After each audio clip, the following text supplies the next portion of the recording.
How's your day going? Mine's going pretty crappy. Just met my wife in a petrol station where she's broken down. She's gone to sort the horses out because she was towing. But I'm sat in the Range Rover with no drive, so I'll show you. Look. Stick in reverse, handbrake down.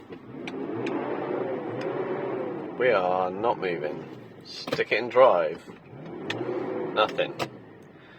Try manual, try sports mode, try anything. We have got a problem. Other than it complaining that my seatbelt isn't going.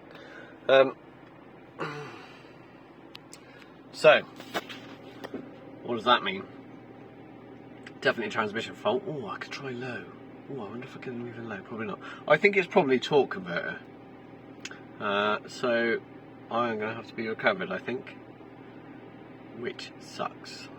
So you may see me trying to do a gearbox on this thing in the future, or I may just throw it in the bin.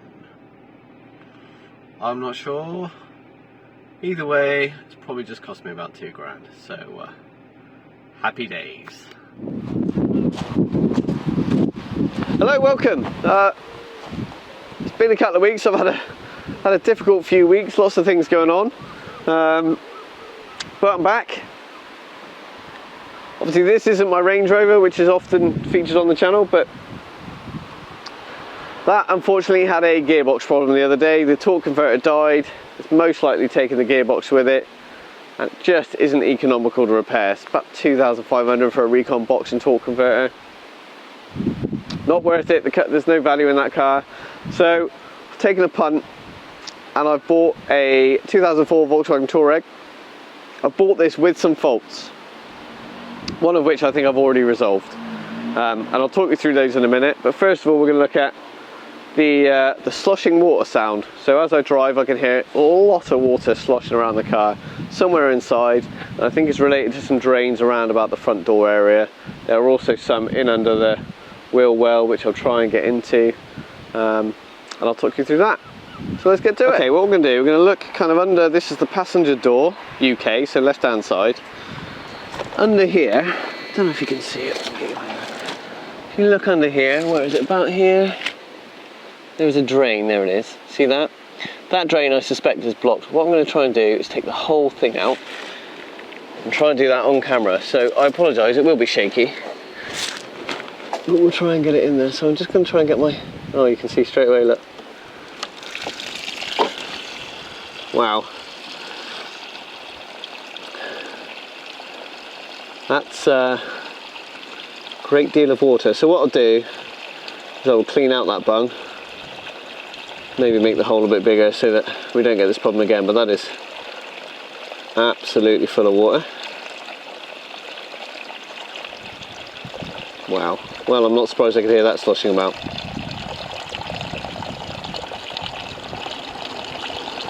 Leaving a bit of a puddle there, isn't it? Okay, so that's obviously a problem. It would lead to rot eventually, so I'm glad we've got that out.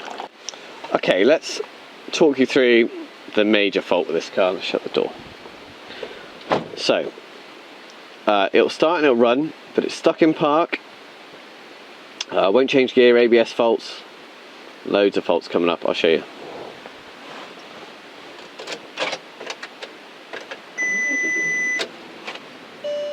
So loads of faults, loads of bongs, stuck in park, none of this lights up. It's also low on fuel, we'll ignore that. ABS faults, everything else, right? Massive problem. This is how I bought the car. And I thought it might be a sensor or something else, but something much simpler, and I'll show you what it is. So this is passenger side, left hand side, UK. I started lifting the floor, found it was quite wet. I'm not surprised you heard all that sloshing. But what I found is I started stripping down these looms, and you've got lots of splices like this one. And these two here were just broken completely. Right? If I twist those together, probably going to struggle to do one hand, admittedly. So I've cut the ends on these. I'll show you the photo of what they were like when I found them.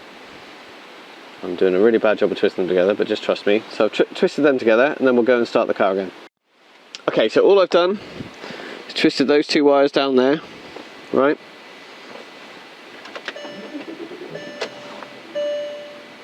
All of the codes will go away. I can put it in drive. See, all of these lights are now on. The mirror fold also works. That was something else that wasn't working. Okay. So, what could potentially seem like an awfully bad thing is just one broken wire. Please ignore all the beeping at me. It's telling me to top up everything, but never mind. Oh, it thinks it's doing 50 miles an hour. Interesting. We'll worry about that in a minute. Anyway, one wire twisted together, problem solved. If only everything in life was that easy. I've got really lucky with this one. I'm really quite fortunate. Okay, so that wiring fault obviously didn't happen on its own, and it happens because these cars are a bit notorious for water ingress. There's two drains, and they're hidden up here. So normally what you do is take the wheel off, take the inner arch out and find the drain. I'm going to try and unship this bolt, see if I can get my hand in there. I might be wasting my time. It's quite likely I'm wasting my time. But either way, I've got to undo this bolt. So if I can do this without having to take all the wheel off, it's a much quicker job. There's plenty of height here, as you can see. So I've got the room. Let's take this nut off. See if we can pull off the drain.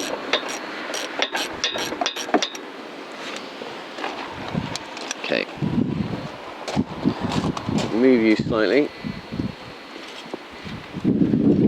Appreciate you probably can't see. The intention here is just to pull enough of this back. I can have a route around. I'm not exactly sure where it's going to be, but somewhere here is. Oh, I can't feel it. Oh, what's that? Well, I've not found it yet. Do I take that one down? So let's take that one down.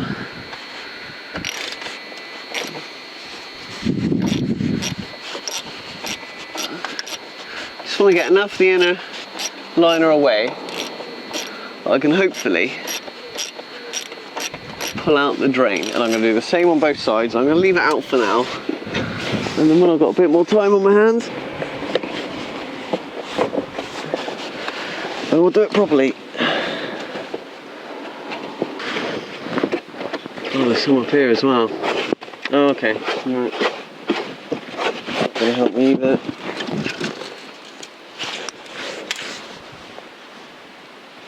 Let's have a go at those.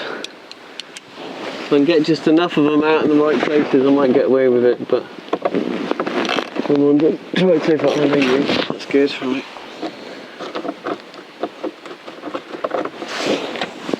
One is out there. Might just give me enough leverage. Obviously, I can pull it out this side, I might have a better chance.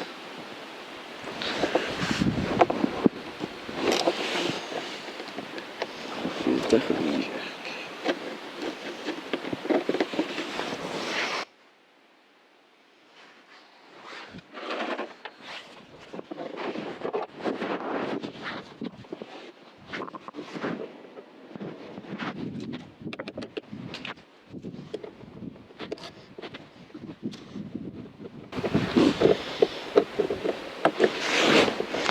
That might be enough. So I've taken sort of 1, 2, 3 out.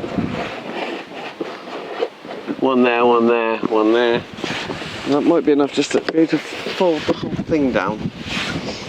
If I'm lucky.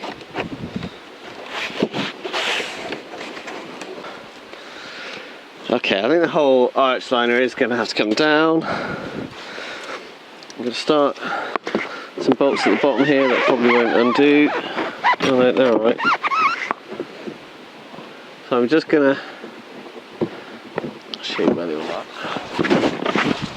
You can't see, so I'm just down in kind of the front of it now. There's a load down the bottom here. I'm gonna undo all of them, see if I can get enough down at the front then to give me half a chance.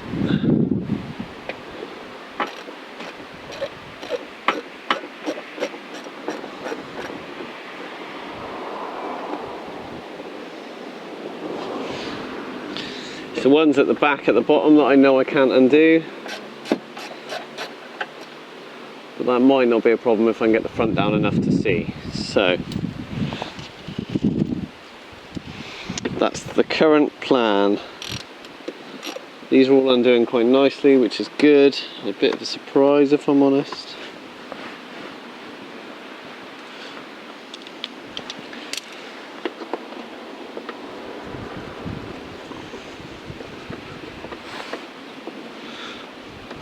So that's 1, 2, 3, 4, 5 I've taken from the bottom here. Those have all come out quite nicely. One missing there, missing there. Is that it?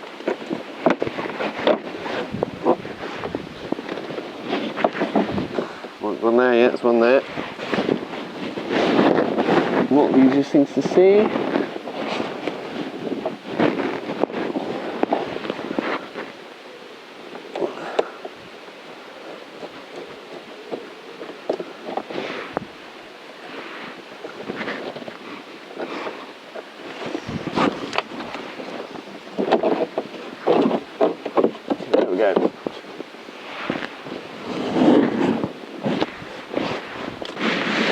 There it is. Okay, so I don't know that you're going to be able to see, but the drain is quite far down, right down there. Can you see that?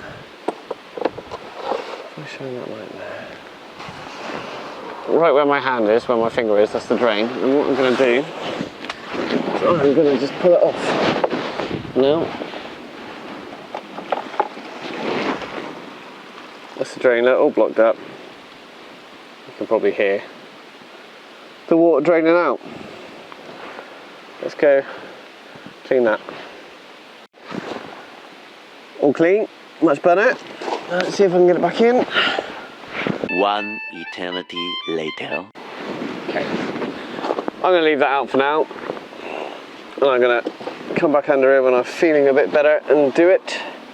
But to be honest, I don't really see what that gains. A bit of a one-way valve, but as long as water's coming out, I'm happy.